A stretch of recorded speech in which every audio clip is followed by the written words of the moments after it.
손흥민 선수를 무시하던 미국 선수들의 태도가 180도 바뀌었습니다. 필드에서 보여준 손흥민 특유의 행동 때문이었다는데요. 이를 가장 가까이서 지켜본 구단 매니저의 딸이 올린 글이 인터넷에서 화제가 되고 있습니다. 바로 알아보겠습니다. 아빠가 일하는 LAFC 구단 사무실에 도착했을 때는 이미 오후 3시가 넘어 있었어요. 평소라면 아빠는 바로 나와서 함께 저녁을 먹으러 갔을 텐데 그날은 갑작스럽게 중요한 회의가 잡혔다며 30분만 기다려달라고 했죠. 저는 로비 소파에 앉아 있으면서 구단 사무실의 분위기를 관찰하고 있었습니다. 평소에는 조용했던 복도가 그날따라 왠지 소란스러웠어요. 사람들이 오가며 뭔가 심각한 표정으로 이야기를 나누고 있었고 간혹 큰 목소리도 들려왔죠. 저는 호기심이 생겨서 가만히 귀를 기울여 봤습니다. 회의실 문이 완전히 닫혀 있지 않았거든요. 처음에는 그냥 일반적인 팀 전략 회의인 줄 알았어요. 하지만 들려오는 대화 내용이 점점 이상했습니다. 누군가가 큰 소리로 말하고 있었어요. 우리 팀의 아시아 선수들이 너무 많아졌다는 내용이었죠. 특히 한국 선수에 대해서는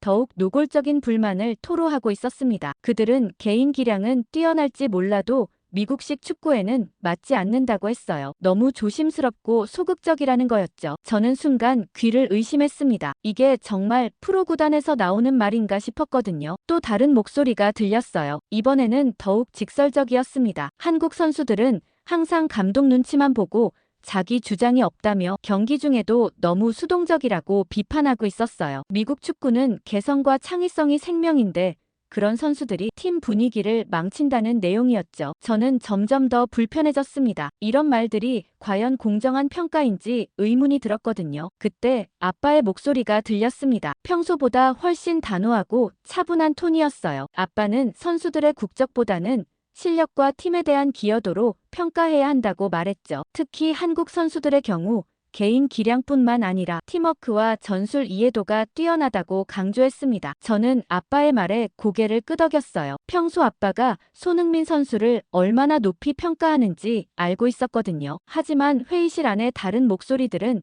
여전히 회의적이었습니다. 한국 선수들이 아무리 뛰어나다고 해도 미국 관중들이 원하는 스타일과는 다르다는 거였어요. 좀 더 공격적이고 화려한 플레이를 보여줄 수 있는 선수들이 필요하다고 주장했죠. 아빠는 침착하게 반박했습니다. 최근 손흥민이 토트넘에서 보여준 활약을 예로 들면서 한국식 플레이 스타일이 오히려 현대 축구의 트렌드와 맞아떨어진다고 설명했어요. 체계적인 수비와 빠른 역습 그리고 무엇보다 팀을 위한 희생 정신이 진짜 승리를 만들어낸다고 강조했죠. 회의실 분위기가 조금씩 바뀌는 것이 느껴졌어요. 처음에는 감정적으로 반발하던 목소리들이 점점 조용해지고 있었습니다. 아빠는 구체적인 데이터와 사례를 들어가며 차근차근 설득하고 있었어요. 한국 선수들의 부상률이 다른 국적 선수들보다 낮다는 점, 팀 훈련 참여도가 높다는 점, 그리고 무엇보다 팀 화합에 기여하는 정도가 뛰어나다는 점을 언급했죠. 저는 그 순간 아빠의 전문성을 새삼 느꼈습니다. 단순히 팀을 관리하는 것이 아니라 선수들 간의 갈등을 조율하고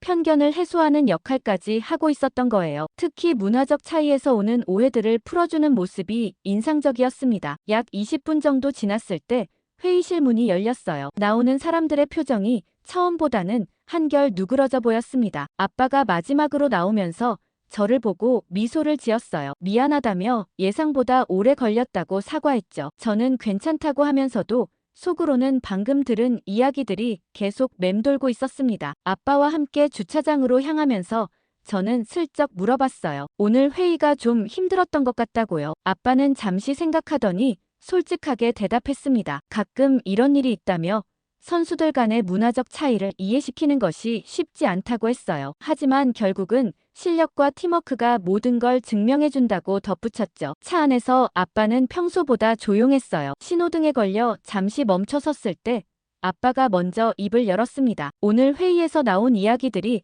좀 속상했다고 하더군요. 아직도 일부 사람들은 아시아 선수들, 특히 한국 선수들에 대한 편견을 가지고 있다는 거였어요. 저는 아빠에게 손흥민 선수 이야기를 꺼내봤습니다. 평소 아빠가 그 선수를 얼마나 높이 평가하는지 알고 있었거든요. 아빠의 표정이 갑자기 밝아졌어요. 바로 그거라며 손흥민이야말로 한국식 축구의 진가를 보여주는 완벽한 사례라고 했죠. 아빠는 손흥민의 플레이 스타일에 대해 자세히 설명해주기 시작했어요. 단순히 개인 기량이 뛰어난 것이 아니라 팀을 위해 끊임없이 희생하고 헌신하는 모습이 진짜 리더십이라고 강조했습니다. 특히 토트넘에서 보여주는 모습들을 예로 들면서 경기 중에 다른 선수들을 격려하고 실수한 동료를 감싸주는 장면들이 얼마나 인상적인지 이야기했어요. 저는 그런 세세한 부분까지는 몰랐거든요. 아빠가 말하길 손흥민은 경기가 끝나고 나서도 항상 마지막까지 남아서 팬들에게 인사를 한다고 했어요. 이런 작은 행동들이 팀 분위기에 얼마나 큰 영향을 미치는지 모르는 사람들이 많다는 거였죠. 또한 훈련 태도도 남달랐습니다. 다른 선수들보다 일찍 나와서 개인 연습을 하고 팀 훈련이 끝나고 나서도 추가로 남아서 부족한 부분을 보완한다고 했어요. 이런 모습들이 다른 선수들에게도 자연스럽게 전파된다는 거였죠. 아빠는 한국 축구의 특징에 대해서도 설명해줬어요. 개인보다는 팀을 우선시하는 문화, 나이나 경력에 관계없이 서로를 존중하는 분위기, 그리고 무엇보다 끝까지 포기하지 않는 정신력이 한국 선수들의 가장 큰 강점이라고 했습니다. 이런 것들이 서구 축구에서는 때로 소극적으로 보일 수 있지만 실제로는 팀의 결속력을 높이는 핵심 요소라는 거예요. 저는 아빠의 말을 들으면서 새로운 관점을 얻게 되었습니다. 평소에는 그저 축구 경기만 보면서 골을 넣고 화려한 플레이를 하는 선수들에게만 관심이 있었거든요. 하지만 보이지 않는 곳에서 팀을 위해 희생하고 헌신하는 모습들이 더 중요할 수도 있다는 생각이 들었어요. 아빠는 계속해서 한국식 훈련 방식에 대해 이야기해줬습니다. 단순히 개인 기량을 향상시키는 것이 아니라 팀 전체의 호흡을 맞추는데 중점을 둔다는 거였어요. 패스 하나를 주고받을 때도 상대방의 상황을 먼저 고려하고 자신의 플레이가 팀 전체에 어떤 영향을 미칠지 계속 생각한다고 했죠. 이런 훈련을 어릴 때부터 받아온 한국 선수들은 자연스럽게 팀 플레이어가 될 수밖에 없다는 설명이었어요. 특히 손흥민 같은 경우는 이런 한국식 사고방식에 개인의 뛰어난 재능까지 더해진 케이스라고 했습니다. 레스터에서 시작해서 바이어 레버쿠젠을 거쳐 토트넘까지 어느 팀에서든 동료들과 코칭 스태프들의 사랑을 받는 이유가 바로 이런 배려심 때문이라는 거예요. 아빠의 이야기를 들으면서 저는 점점 더 손흥민이라는 선수에 대해 궁금해졌습니다. 단순히 골을 잘 넣는 선수가 아니라 팀 전체를 하나로 만드는 리더 같은 존재라는 생각이 들었거든요. 아빠도 제 관심을 눈치챘는지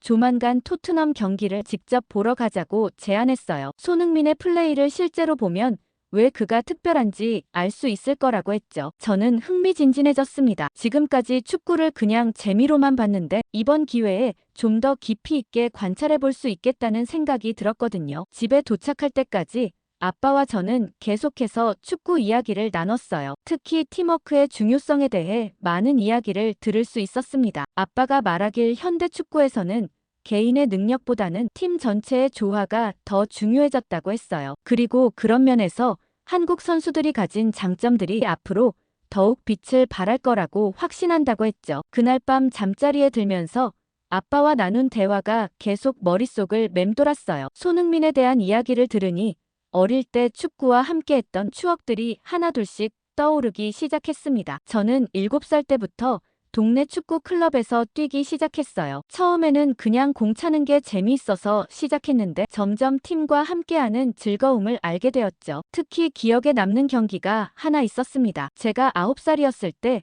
지역 리그 결승전이었어요. 상대팀이 저희보다 훨씬 강했고 전반전이 끝날 때까지 2대0으로 뒤지고 있었습니다. 하프타임에 코치가 저희를 불러 모았어요. 포기하지 말고 끝까지 함께 뛰어보자고 격려해줬죠. 그때 팀 주장이던 마이클이 말했습니다. 개인 플레이보다는 서로를 믿고 패스를 많이 주고받자고요. 후반전이 시작되자 저희 팀은 완전히 달라졌어요. 각자 자기 실력을 뽐내려 하는 대신 동료가 더 좋은 위치에 있으면 과감하게 패스를 했습니다. 저도 골을 넣을 기회가 있었는데 옆에 있던 친구가 더 확실한 위치에 있어서 패스를 줬어요. 그 친구가 골을 넣었을 때의 기쁨은 제가 직접 골을 넣었을 때보다 더 컸습니다. 결국 저희는 3대2로 역전승을 거뒀어요. 경기가 끝나고 모든 팀원들이 서로를 끌어안으며 기뻐했던 그 순간이 아직도 생생합니다. 그때 처음으로 팀워크의 진정한 의미를 깨달았던 것 같아요. 중학교에 올라가서도 축구를 계속했는데 그때는 좀 더 체계적인 훈련을 받게 되었습니다. 코치가 항상 강조했던 것이 있었어요. 축구는 혼자 하는 스포츠가 아니라는 거였죠. 아무리 개인 기량이 뛰어나도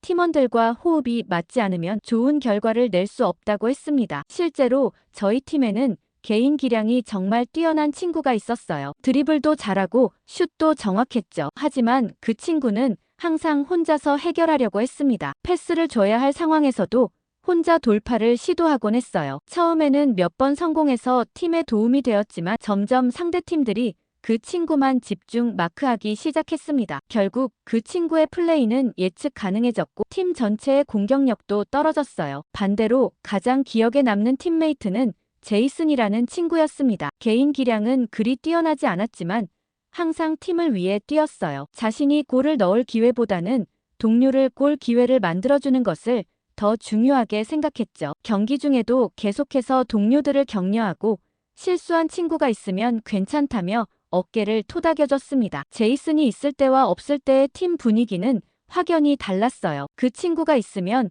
모든 팀원들이 더 자신감 있게 플레이했고 실수를 두려워하지 않았습니다. 고등학교 때는 더욱 경쟁이 치열해졌어요. 주전 자리를 놓고 치열하게 경쟁해야 했고 때로는 팀메이트들과 갈등이 생기기도 했습니다. 하지만 그런 상황에서도 결국 팀이 이기는 것이 개인의 성과보다 중요하다는 걸 배웠어요. 저는 주로 미드필더로 뛰었는데 화려한 골이나 어시스트보다는 팀의 균형을 맞추는 역할을 담당했습니다. 처음에는 좀 아쉬웠어요. 다른 친구들처럼 관중들의 박수를 받는 플레이를 하고 싶었거든요. 하지만 시간이 지나면서 제 역할의 중요성을 깨닫게 되었습니다. 제가 수비와 공격을 연결해주고 팀의 리듬을 조절해주는 것이 팀 전체의 경기력에 얼마나 큰 영향을 미치는지 알게 되었죠. 아빠의 손흥민 이야기를 들으면서 이런 제 경험들이 떠올랐습니다. 손흥민도 분명 이런 팀워크의 중요성을 어릴 때부터 체득해온 선수일 거라는 생각이 들었어요. 개인의 화려함보다는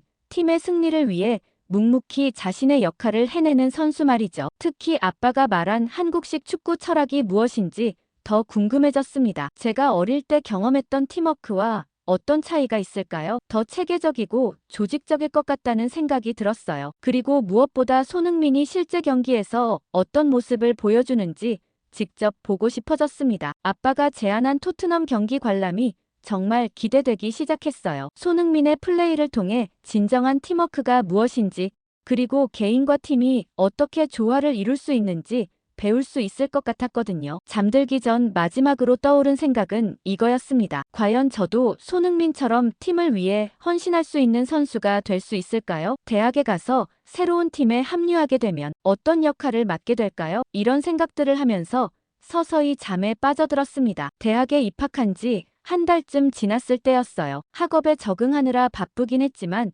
뭔가 허전함을 느끼고 있었습니다. 고등학교 때까지 축구를 했던 저에게는 공을 차지 못하는 일상이 너무 심심했거든요. 어느 날 학생회관 게시판을 지나가다가 축구 동아리 모집 포스터를 발견했습니다. 모든 실력의 학생들을 환영한다고 적혀 있었어요. 저는 주저하지 않고 연락처를 메모해뒀습니다. 동아리 설명회에 참석했을 때 생각보다 많은 학생들이 와 있어서 놀랐어요. 대략 30명 정도 되었는데 정말 다양한 국적의 학생들이 모여 있었습니다. 아시아계, 히스패닉계, 유럽계 학생들이 골고루 섞여 있었어요. 그 중에서 특히 눈에 띄는 학생이 있었습니다. 중국에서 온 루쉔이라는 친구였어요. 키가 크고 축구화도 정말 비싸 보이는 걸 신고 있었죠. 자기소개를 할 때 중국 청소년 대표팀 경험이 있다고 했습니다. 상당히 자신감 넘치는 모습이었어요. 첫 훈련이 시작되자 각자의 실력이 드러나기 시작했습니다. 예상대로 루쉐는 정말 실력이 뛰어났어요. 볼터치도 부드럽고 슛 파워도 강했습니다. 하지만 뭔가 이상한 점이 있었어요. 패스를 거의 주지 않더군요. 공을 잡으면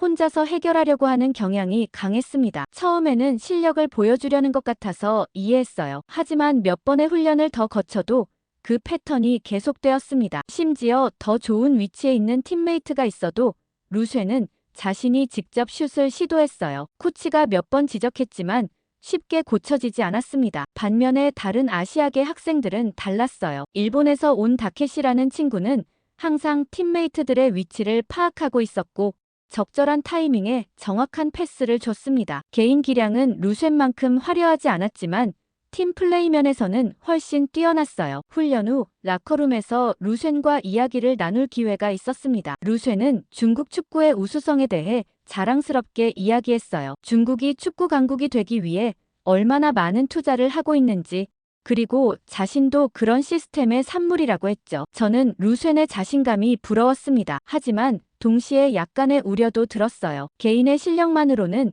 팀 스포츠에서 한계가 있다는 걸 제가 경험으로 알고 있었거든요. 몇 주가 지나면서 팀 내에서 미묘한 갈등이 생기기 시작했어요. 루쉔을 중심으로 몇몇 선수들이 개인 플레이를 선호하는 그룹이 형성되었고, 다른 한편으로는 팀 플레이를 중시하는 그룹이 있었습니다. 저는 어느 쪽에 속해야 할지 고민이 되었어요. 루쉔과는 친해지고 있었지만 그의 플레이 스타일에는 동의할 수 없었거든요. 상황이 더 복잡해진 건 연습 경기에서였습니다. 저희가 지역 다른 대학팀과 친선 경기를 하게 되었는데 전반전에 루쉔이 혼자서 골을 넣어서 1대 0으로 앞서갔어요. 그때까지는 모든 게 좋아 보였습니다. 하지만 후반전에 상대팀이 루쉔만 집중 마크하기 시작하면서 문제가 생겼어요. 루쉔은 여전히 혼자서 돌파하려 했지만 번번이 막혔습니다. 다른 팀원들은 볼을 받을 기회조차 얻지 못했어요. 결국 상대팀이 2골을 연속으로 넣으면서 저희가 역전패를 당했습니다. 경기가 끝나고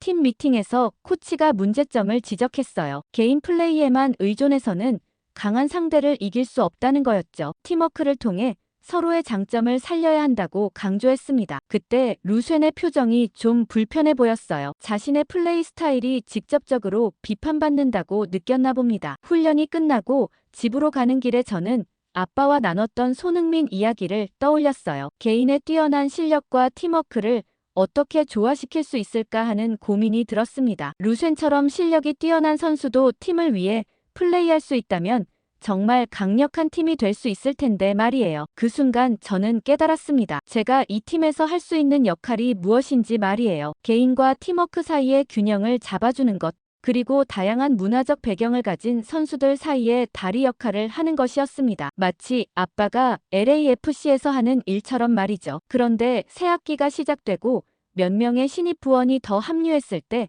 그 중에 눈에 띄는 학생이 있었어요. 한국에서 온 다연이라는 여학생이었습니다. 첫인상은 조용하고 차분해 보였는데 자기소개를 할 때도 목소리가 크지 않았어요. 하지만 뭔가 특별한 아우라가 있었습니다. 다연이 첫 훈련에 참여했을 때 모든 사람들이 깜짝 놀랐어요. 볼 컨트롤이 정말 부드러웠고 특히 패스의 정확도가 뛰어났습니다. 하지만 더 인상적인 건 다연의 플레이 스타일이었어요. 항상 팀메이트들의 위치를 파악하고 있었고 자신보다 더 좋은 위치에 있는 선수에게 주저없이 패스를 줬습니다. 루쉔도 다연의 실력에는 감탄하는 것 같았어요. 하지만 동시에 뭔가 경계하는 듯한 모습도 보였습니다. 아마 지금까지 자신이 팀에서 가장 주목받는 선수였는데 갑자기 실력 있는 경쟁자가 나타난 것 같아서 그랬나 봐요. 첫 주 훈련이 끝나고 다연이 제게 다가왔습니다. 미국 대학 축구 시스템에 대해 궁금한 게 있다며 조심스럽게 물어봤어요. 저는 기꺼이 설명해줬습니다. 다연은 정말 진지하게 들었고 중간중간 좋은 질문들을 했어요. 팀워크를 중시하는 한국 축구와 개인 기량을 강조하는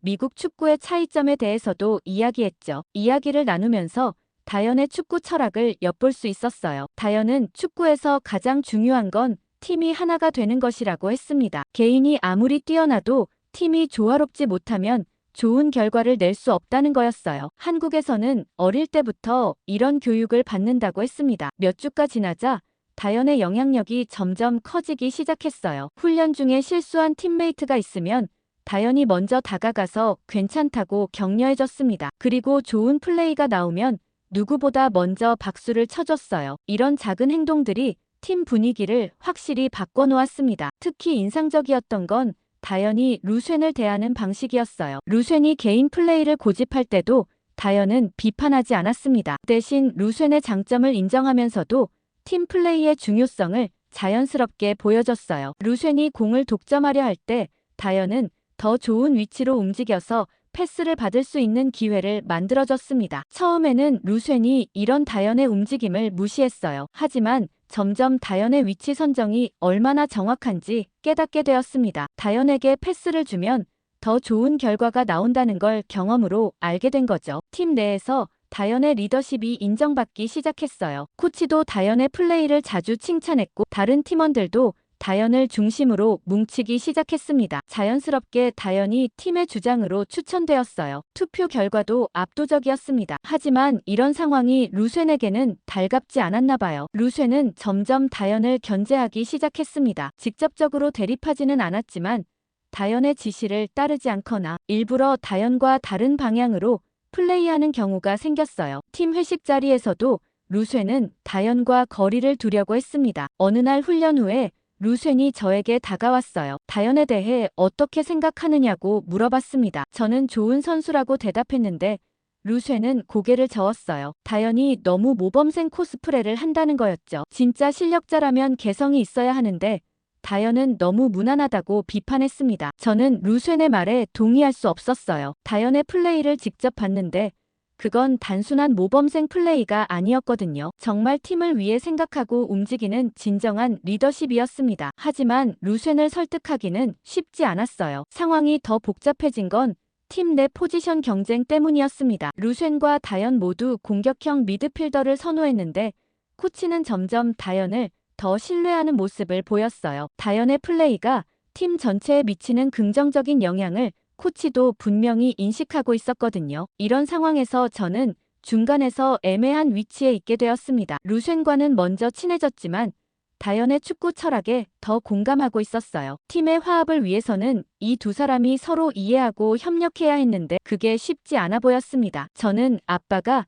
LAFC에서 겪는 상황과 비슷하다는 생각이 들었어요. 서로 다른 문화와 가치관을 가진 선수들을 하나로 만드는 일이 얼마나 어려운지 몸소 체험하고 있었습니다. 며칠 후 다연이 토트넘 경기 티켓을 구했다며 함께 가자고 제안했어요. 손흥민이 출전하는 경기라고 했습니다. 저는 즉시 좋다고 대답했죠. 아빠와 나눈 대화 이후로 손흥민의 실제 플레이를 직접 보고 싶었거든요. 루쉔도 함께 가겠다며 따라왔습니다. 경기 당일 아침 일찍 경기장으로 향했어요. 토트넘 홈구장에 도착했을 때 저는 그 규모에 압도당했습니다. 생각보다 훨씬 크고 웅장했어요. 경기 시작 2시간 전인데도 벌써 수많은 팬들이 몰려와 있었습니다. 곳곳에서 손흥민 유니폼을 입은 사람들이 보였어요. 영국 현지 팬들도 많았지만 한국에서 온 관광객들도 상당히 많았습니다. 특히 인상적이었던 건 한국 팬들의 모습이었어요. 그들은 흥분해 있으면서도 질서정연했습니다. 큰 소리로 떠들거나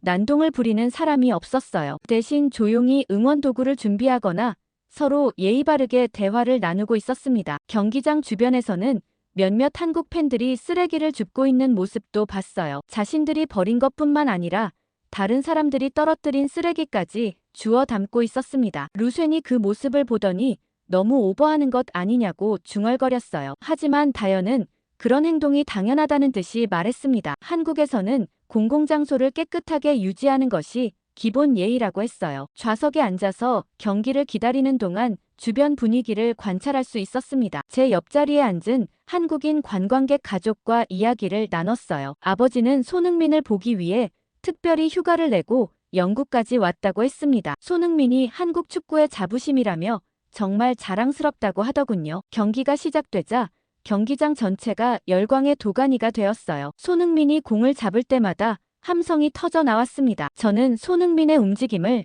유심히 관찰했어요. 아빠가 말했던 팀워크의 진수를 직접 확인하고 싶었거든요. 첫 번째로 놀란 건 손흥민의 포지셔닝이었습니다. 공을 가지고 있지 않을 때도 계속해서 움직이면서 팀메이트들을 위한 공간을 만들어주고 있었어요. 상대 수비수들을 끌어내서 다른 선수들이 더 편하게 플레이할 수 있도록 도와주는 거였죠. 두 번째로 인상적이었던 건 손흥민의 패스였습니다. 개인 돌파로 골을 노릴 수 있는 상황에서도 더 좋은 위치에 있는 팀메이트에게 패스를 주는 경우가 많았어요. 특히 해리 케인과의 호흡이 정말 환상적이었습니다. 서로의 움직임을 완벽하게 파악하고 있는 것 같았어요. 경기 중반 손흥민이 왼쪽 측면에서 크로스를 올린 장면이 기억에 남습니다. 자신이 직접 슛을 시도할 수도 있었지만 박스 안에 있는 팀메이트를 위해 정확한 크로스를 올렸어요. 비록 골로 연결되지는 않았지만 그 순간 관중석에서 박수가 터져 나왔습니다. 팀플레이의 완벽한 사례였거든요. 후반전에 손흥민이 골을 넣었을 때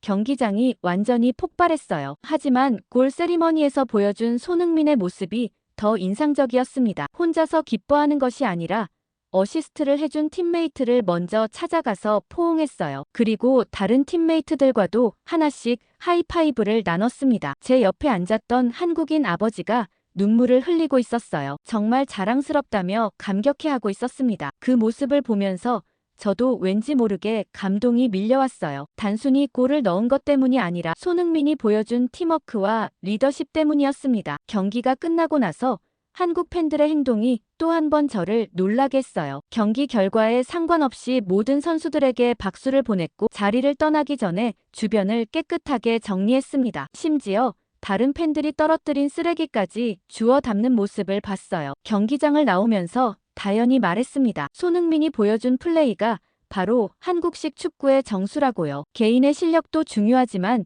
팀을 위해 희생하고 헌신하는 자세가 더 중요하다는 거였어요. 그런 마음가짐이 있어야 진정한 리더가 될 수 있다고 했습니다. 루쉐는 별다른 반응을 보이지 않았어요. 하지만 집으로 돌아가는 길에 평소보다 조용했습니다. 아마 손흥민의 플레이를 보면서 뭔가 생각하는 것이 있었나 봐요. 저는 그날 경험을 통해 진정한 축구가 무엇인지 깨달았습니다. 개인의 화려함보다는 팀의 조화, 그리고 승리를 위한 희생 정신이 얼마나 중요한지 몸소 느꼈어요. 손흥민은 단순히 실력 있는 선수가 아니라 진정한 리더였습니다. 경기가 한창 무르익어가는 후반전 75분경이었어요. 토트넘이 2대1로 앞서고 있는 상황에서 손흥민이 또 한 번 멋진 돌파를 시도하고 있었습니다. 관중석은 기대감에 찬 함성으로 가득했어요. 저도 앞으로 몸을 기울이며 손흥민의 움직임에 집중하고 있었죠. 그런데 갑자기 제 바로 옆자리에서 이상한 소리가 들렸습니다. 처음에는 누군가 흥분해서 내는 소리인 줄 알았어요. 하지만 점점 더 커지는 신음소리에 고개를 돌렸을 때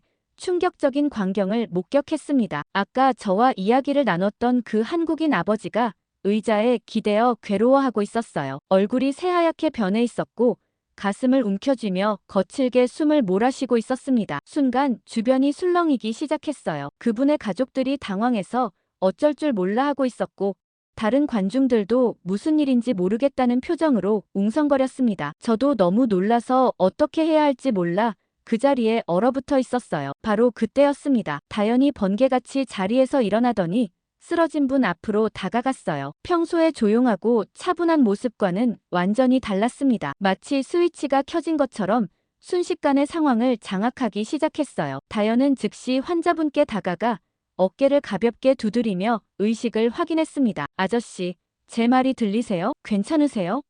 라고 또렷하게 물어봤어요. 하지만 반응이 없자 다현은 더욱 신속하게 움직였습니다. 환자의 호흡과 맥박을 확인하기 시작했어요. 놀라운 건 주변 한국인 관광객들의 반응이었습니다. 마치 미리 약속이라도 한 듯 각자 자신의 역할을 찾아 움직이기 시작했어요. 한 젊은 여성은 즉시 휴대폰을 꺼내 응급실에 신고를 시작했고 다른 남성은 경기장 의료진을 찾아 뛰어갔습니다. 또 다른 사람은 주변 사람들을 정리해서 환자 주위에 공간을 만들어줬어요. 다현은 조심스럽게 환자를 바닥에 눕히고 심폐소생술을 시작했습니다. 다현의 손동작은 정말 정확했어요. 양손을 포개서 가슴 정중앙에 올려놓고 일정한 리듬으로 압박을 가했습니다. 작은 목소리로 숫자를 세어가며 전문가처럼 심폐소생술을 이어갔어요. 주변의 모든 사람들이 숨을 죽이고 그 긴박한 순간을 지켜보고 있었습니다. 경기장의 함성도 멀리서 들리는 것만 같았어요. 모든 관심이 이곳에 집중되어 있었거든요. 얼마나 지났을까요? 한 한국인 청년이 자동심장 충격기를 들고 헐떡거리며 달려왔습니다. 경기장 반대편에서부터 전력으로 뛰어온 것 같았어요. 하지만 기계를 건네주는 손길은 놀라울 정도로 안정적이었습니다. 다현은 즉시 그 기계를 받아 작동시키기 시작했어요. 기계를 다루는 다현의 모습이 너무나 능숙해서 저는 눈을 뗄 수가 없었습니다. 환자의 상의를 재빨리 걷어올리고 정확한 위치에 패드를 부착했어요. 1초도 낭비하지 않으면서도 모든 동작이 정확했습니다. 자동 심장 충격기가 환자의 심장 리듬을 분석하는 동안 주변은 완전한 침묵에 빠졌어요. 기계에서 나오는 작은 소리만 들릴 뿐이었습니다. 그 몇 초가 마치 몇 시간처럼 느껴졌어요. 충격이 필요합니다. 모두 물러나세요. 기계의 안내음이 들리자 다연은 단호한 목소리로 주변 사람들에게 환자에게서 떨어져 있으라고 지시했습니다. 그리고 정확한 타이밍에 충격 버튼을 눌렀어요. 환자의 몸이 살짝 들썩했고 우리는 모두 숨을 멈췄습니다. 충격 직후 다연은 즉시 다시 심폐소생술을 시작했어요. 30번의 가슴 압박과 2번의 인공호흡을 정확하게 반복했습니다. 다연의 움직임에는 조금의 망설임도 없었어요. 몇 번의 주기가 지나고 나서 기적이 일어났습니다. 환자의 손가락이 미세하게 움직이기 시작했고 이어서 희미한 신음소리가 들렸어요. 다연은 여전히 심폐소생술을 멈추지 않으면서도 환자의 상태 변화를 주의 깊게 관찰했습니다. 마침내 경기장 의료진이 도착했을 때는 환자가 이미 의식을 어느 정도 되찾은 상태였어요. 의료진들은 환자의 상태를 확인하면서 연신 고개를 끄덕였습니다. 한 의료진이 다연에게 다가와 정말 완벽한 응급처치였다고 칭찬했어요. 이렇게 정확한 심폐소생술은 처음 본다며 덕분에 환자의 생명을 구할 수 있었다고 했습니다. 다연은 겸손하게 미소를 지으며 당연한 일을 했을 뿐이라고 대답했어요. 저는 다연에게 어떻게 그렇게 완벽하게 응급처치를 할 수 있었는지 물어봤습니다. 다연은 한국에서는 어릴 때부터 정기적으로 안전교육을 받는다고 설명해줬어요. 초등학교부터 시작해서 중학교, 고등학교까지 계속해서 실전 같은 응급처치 훈련을 받는다고 했습니다. 단순한 이론 수업이 아니라 실제 상황을 가정한 실습, 자동 심장 충격기 사용법, 다양한 응급 상황에 대한 대응 방법까지 체계적으로 배운다는 거였어요. 그날 경험은 제 인생에서 잊을 수 없는 순간이 되었습니다. 위급한 상황에서 보여준 다연의 전문성과 한국인들의 조직적인 대응력이 정말 인상적이었어요. 경기장에서 돌아온 다음 날 아빠와 저녁을 먹으면서 어제 있었던 일을 자세히 이야기해줬어요. 특히 다연이 보여준 놀라운 응급처치 실력과 한국 팬들의 조직적인 대응에 대해 말했습니다. 아빠는 제 이야기를 들으며 고개를 끄덕이더니 최근 구단에서도 비슷한 변화가 일어나고 있다고 했어요. 몇 주 전 회의에서 손흥민 선수와 함께 온 여러 한국 스태프에 대해 부정적이었던 몇몇 선수들이 태도를 바꾸기 시작했다는 거였습니다. 아빠가 들려준 이야기는 정말 흥미로웠어요. 얼마 전 팀 훈련 중에 한 선수가 부상을 당했는데 그때 한국 스태프들이 보여준 대응이 다른 선수들에게 깊은 인상을 남겼다고 했습니다. 부상당한 선수를 즉시 안전한 곳으로 옮기고 응급처치를 하며 의료진이 올 때까지 차분하게 상황을 관리했다는 거예요. 특히 손흥민 선수가 보여준 리더십이 인상적이었다고 했습니다. 평소에는 말이 많지 않은 선수였는데 응급 상황에서는 완전히 다른 모습을 보였다는 거예요. 침착하게 상황을 판단하고 다른 선수들에게 명확한 지시를 내리며 부상당한 선수를 안심시켜줬다고 했습니다. 그 모습을 본 다른 선수들이 손흥민 선수에 대한 인식을 완전히 바꿨다는 거였어요. 아빠는 또 다른 사례도 들려줬습니다. 팀 회식 자리에서 있었던 일인데 한국 스태프들이 보여준 예의와 배려가 다른 선수들에게 감동을 줬다고 했어요. 나이가 많은 선수들을 먼저 챙기고 음식을 나눠주며 심지어 식사 후에 정리까지 도와줬다는 거였습니다. 처음에는 일부 선수들이 이런 행동을 과한 것 아니냐고 생각했지만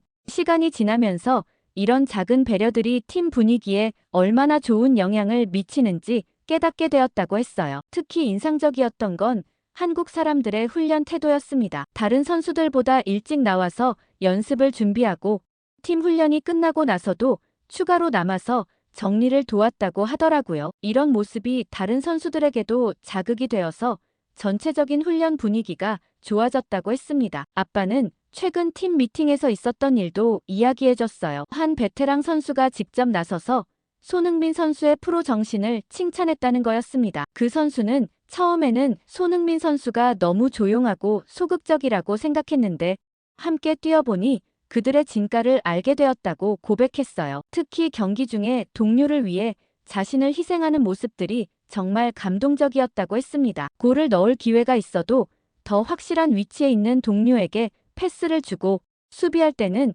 팀 전체를 위해 끝까지 뛰는 모습이 진정한 프로 정신이라고 인정했다는 거예요. 아빠는 특히 손흥민 선수의 개인 기량과 팀 플레이를 완벽하게 조화시키는 모습이 많은 선수들에게 영감을 주고 있다는 거였습니다. 아빠가 들려준 이야기 중에서 가장 인상적이었던 건 팀 캡틴의 변화였어요. 처음에는 손흥민 선수의 영입에 대해 회의적이었던 캡틴이 이제는 그들의 가장 큰 지지자가 되었다고 했습니다. 특히 팀의 결속력을 높이는데 손흥민 선수와 한국 스태프들이 얼마나 중요한 역할을 하는지 깨달았다는 거예요. 경기에서 이기는 것도 중요하지만 팀이 하나가 되어야만 진정한 승리를 할 수 있다는 걸 배웠다고 했습니다. 아빠는 앞으로 LAFC에서도 한국식 팀워크를 더 적극적으로 도입할 계획이라고 했어요. 개인의 실력도 중요하지만 팀 전체의 조화가 더 중요하다는 걸 모든 선수들이 이해하기 시작했다는 거였습니다. 특히 젊은 선수들에게는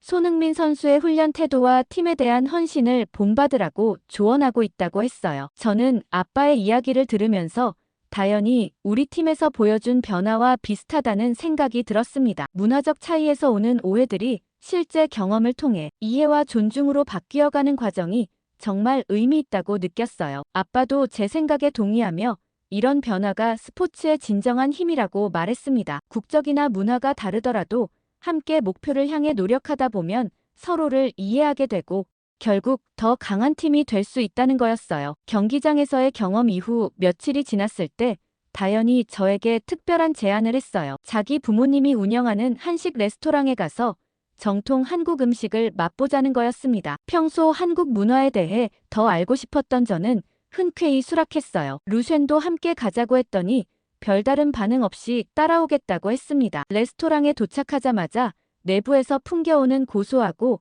매콤한 냄새가 코끝을 자극했어요. 생각보다 손님이 많았는데 대부분이 한국인이었지만 현지인들도 꽤 많이 보였습니다. 다연의 어머니가 직접 나와서 저희를 맞이해 주셨어요. 정말 따뜻하고 친근한 분이셨습니다. 다연이 저희를 소개하자 어머니는 한국 음식을 처음 먹어보는 친구들이라며 특별히 맛있는 메뉴를 준비해 주시겠다고 하셨어요. 다연이 추천해준 메뉴는 김치찌개와 불고기였습니다. 그리고 여러 가지 반찬들도 함께 나왔어요. 그 중에서도 김치가 가장 눈에 띄었습니다. 빨갛고 매콤해 보이는 김치를 보자 루쉔이 먼저 반응을 보였어요. 이런 걸 어떻게 먹느냐며 너무 매워 보인다고 했죠. 다연은 웃으면서 처음에는 조금만 먹어보라고 권했습니다. 저는 호기심에 김치를 한 입 먹어봤어요. 생각보다 맛있었습니다. 처음에는 매콤했지만 씹을수록 감칠맛이 났고 아삭아삭한 식감도 좋았어요. 다연이 김치에 대해 설명해주기 시작했습니다. 김치는 단순한 음식이 아니라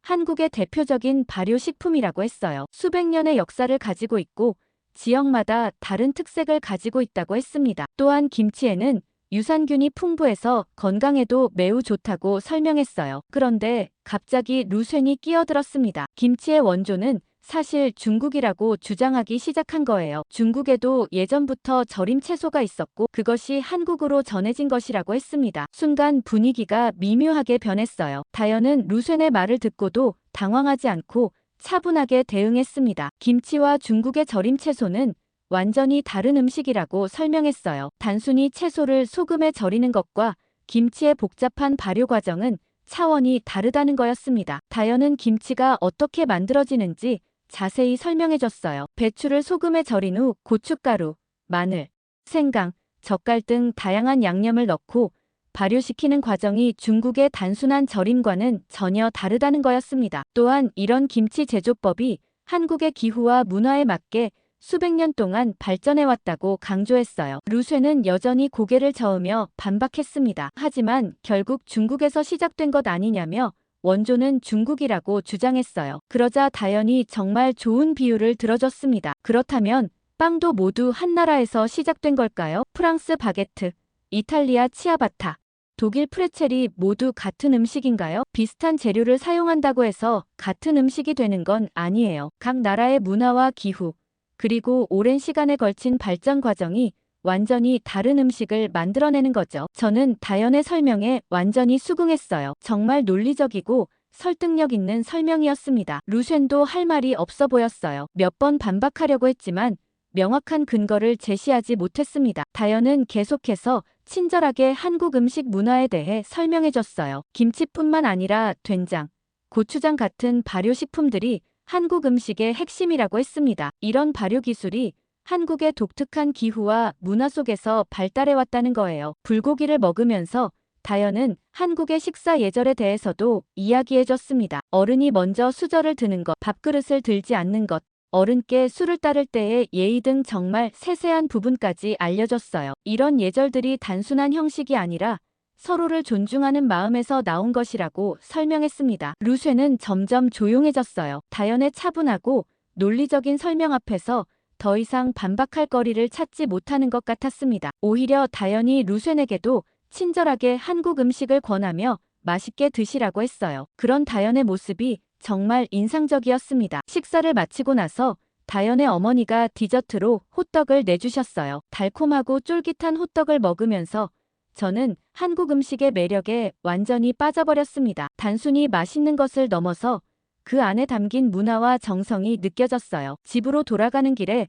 루쉐는 평소보다 말이 없었습니다. 아마 오늘 다현과의 대화에서 많은 것을 생각하게 되었나 봐요. 저는 다현의 성숙한 대응 방식에 정말 감탄했습니다. 감정적으로 대응하지 않고 논리적으로 설명하면서도 상대방을 존중하는 모습이 진정한 리더의 자질이라고 생각했어요. 한식 레스토랑에서의 일 이후 며칠 동안 루쉐의 태도에 미묘한 변화가 생겼어요. 훈련 때 예전보다 패스를 더 많이 주려고 하는 모습이 보였고 다현의 지시에도 귀를 기울이기 시작했습니다. 완전히 바뀐 건 아니었지만 분명한 진전이 있었어요. 다현은 이런 변화를 민감하게 캐치하고 루쉐를 더욱 적극적으로 팀에 포함시키려고 노력했습니다. 어느 날 훈련이 끝나고 다현이 저와 루쉐를 따로 불렀어요. 다가오는 주말에 있을 다른 대학과의 친선 경기를 앞두고 팀 결속력을 높이는 특별한 활동을 제안했습니다. 단순한 기술 훈련이 아니라 서로를 더 잘 이해할 수 있는 시간을 가지자는 거였어요. 다현의 아이디어는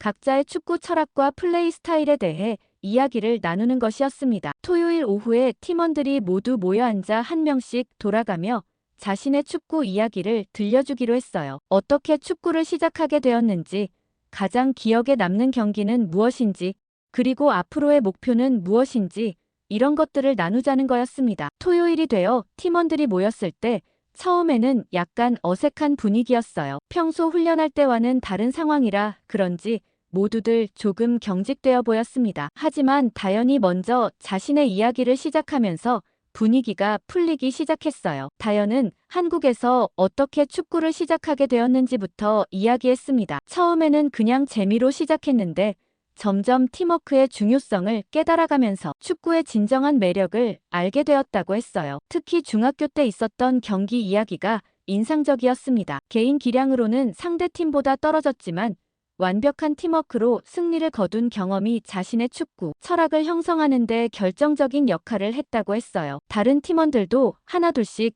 자신의 이야기를 들려주기 시작했습니다. 멕시코에서 온 카를로스는 축구가 자신의 가족을 하나로 만들어주는 매개체였다고 했어요. 아버지와 형들과 함께 공을 차면서 가족의 유대감을 느꼈고 지금도 축구를 할 때마다 그때의 따뜻한 기억이 떠오른다고 했습니다. 일본에서 온 다케시는 축구를 통해 자신감을 얻게 되었다는 이야기를 했어요. 어릴 때는 내성적이고 소극적이었는데 축구팀에 들어가면서 점점 적극적으로 변해갔다고 했습니다. 특히 팀메이트들과 함께 목표를 향해 노력하는 과정에서 진정한 우정을 배웠다고 했어요. 루쉐의 차례가 되었을 때 모든 사람들이 조용해졌습니다. 루쉐는 잠시 망설이다가 천천히 입을 열었어요. 중국에서 축구 엘리트 코스를 밟으면서 겪었던 치열한 경쟁에 대해 이야기하기 시작했습니다. 어릴 때부터 개인의 실력이 곧 생존과 직결되는 환경에서 자랐다고 했어요. 그런 환경에서는 팀메이트들도 결국 경쟁자였고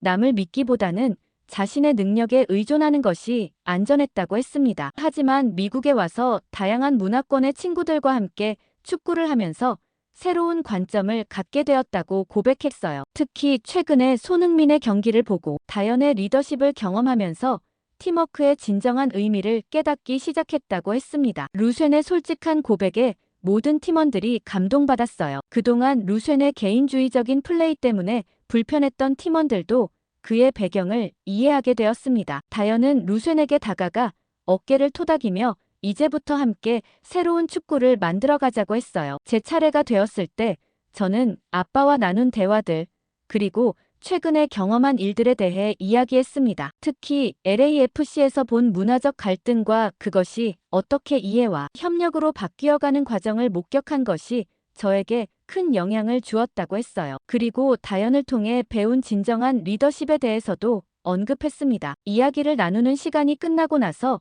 팀 분위기가 완전히 달라졌어요. 서로에 대한 이해가 깊어졌고 무엇보다 각자의 다름을 인정하고 존중하게 되었습니다. 다연은 이제 우리 모두가 각자의 장점을 살리면서도 팀을 위해 함께 뛸 수 있을 거라고 말했어요. 그 주 훈련부터 팀의 변화가 확실히 보였습니다. 루쉔은 여전히 뛰어난 개인 기량을 보여줬지만 이제는 적절한 타이밍에 팀메이트들과 협력했어요. 다른 팀원들도 루쉔의 능력을 인정하고 그를 더 적극적으로 활용하려고 했습니다. 저는 그 과정에서 중재자 역할을 했어요. 때로는 루쉔의 의견을 다른 팀원들에게 전달하고 때로는 팀의 전술을 루쉔이 이해할 수 있도록 도와줬습니다. 마치 아빠가 LAFC에서 하는 일과 비슷했어요. 팀 결속력이 높아진 지 2주 후 드디어 우리가 기다리던 대학 간 축구 대회가 시작되었어요. 이 대회는 캘리포니아 지역 대학들이 모두 참여하는 꽤 규모 있는 대회였습니다. 우리는 1라운드에서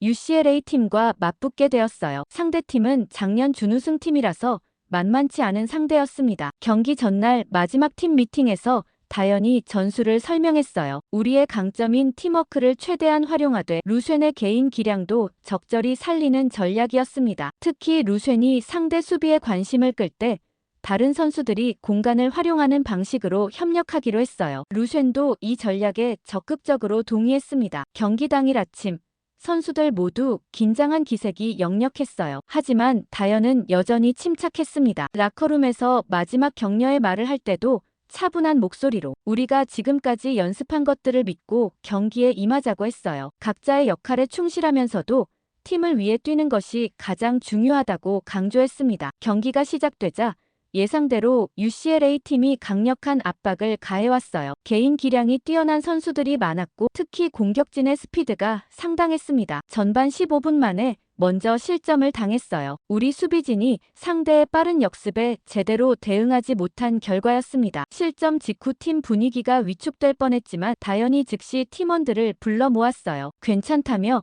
우리 계획대로 차근차근 해보자고 격려했습니다. 그리고 루쉔에게는 더 적극적으로 볼을 요구하라고 지시했어요. 상대팀이 우리를 만만하게 보고 있으니 그 틈을 노리자는 거였습니다. 전반 25분경 기회가 왔어요. 상대팀의 실수로 우리가 볼을 잡게 되었는데 루쉔이 중앙에서 공을 받았습니다. 예전 같았으면 혼자서 돌파를 시도했을 텐데 이번에는 달랐어요. 루쉔은 잠시 공을 소유하면서 상대 수비수들의 관심을 끈 다음 오른쪽으로 달리는 카를로스에게 정확한 패스를 줬습니다. 카를로스는 그 패스를 받아 크로스를 올렸고 다케시가 헤더로 동점골을 터뜨렸어요. 골이 들어간 순간 벤치에서 환호성이 터져 나왔습니다. 저도 덩달아 소리를 질렀어요. 하지만 더 감동적이었던 건 선수들의 반응이었습니다. 골을 넣은 다케시가 먼저 루쉔에게 달려가 포옹했어요. 그리고 어시스트를 한 카를로스도 함께 기뻐했습니다. 완벽한 팀워크의 결실이었죠. 전반전이 1대1로 끝나고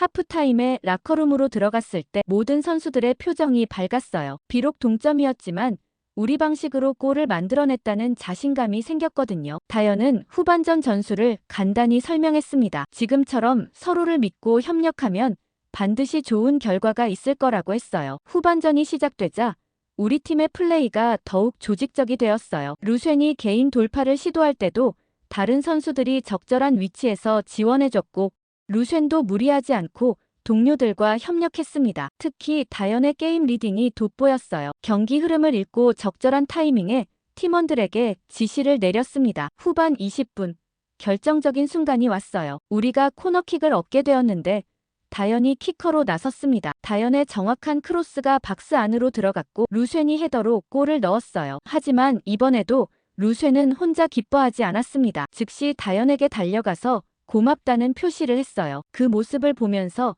정말 많은 것이 바뀌었다는 걸 느꼈습니다. 남은 시간 동안 UCLA 팀이 맹공을 퍼부었지만 우리는 끝까지 단결된 모습으로 수비했어요. 각자 자신의 역할에 충실하면서도 서로를 도왔습니다. 특히 수비 상황에서 루쉔까지 적극적으로 수비에 가담하는 모습이 인상적이었어요. 경기가 끝났을 때 최종 스코어는 2대1이었습니다. 우리의 승리였어요. 모든 선수들이 환호하며 서로를 끌어안았습니다. 하지만 가장 감동적이었던 건 상대팀 선수들의 반응이었어요. 경기 후 악수를 나눌 때 UCLA 팀 주장이 다현에게 정말 좋은 팀워크를 보여줬다며 칭찬했습니다. 경기장을 나오면서 저는 아빠에게 즉시 전화를 걸었어요. 오늘 경기 결과를 알려드리고 싶었거든요. 아빠는 정말 기뻐하시면서 팀워크의 힘을 다시 한번 확인했다고 말씀하셨어요. 그리고 이런 경험이 앞으로 제 인생에도 큰 도움이 될 거라고 하셨습니다. 저녁에 팀 전체가 모여서